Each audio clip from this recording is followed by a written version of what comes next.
Welcome to western academy. आज आम SSB lecturer case update विषय रे आलोचना करिबा।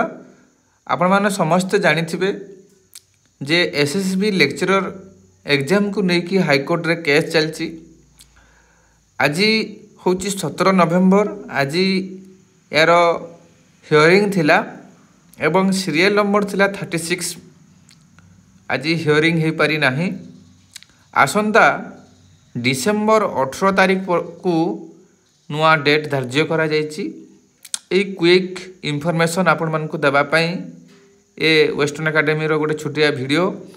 आशा करी आपण माने इनफॉरमेशन पाई पारिथिबे एवं ए सबु विलंब हेबार कारण आपण मानक भितर भी मन भितर को आस्थिबो काहे कि विलंब होउची। एते दिन 2 वर्ष हे गला केस चलीची, किसी बेनिफिट होनी। पिला माने केवल हंतसंत होचंती। जो माने बीएड कर नाही सेमानकर आशा भी आउ नाही जे जीवन रे चाकरी करिवे बोली। तेणु करी ये जो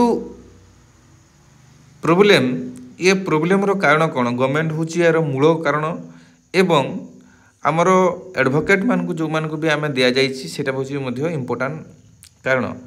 तेणु करी व्यवस्था मोटामोटी यदि कहिबा गोटे लाइन रे ताले व्यवस्था ही आमर चिराचरित व्यवस्था ही दायी ए सबु पाई स्टूडेंट माने प्रोटेक्ट करिवार आवश्यकता रहिछि।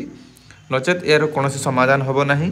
जेमती एलटीआर रे हैला जेमती पिला माने प्रोटेस्ट कले जाई कि तांकर सब किछि समाधान होछि।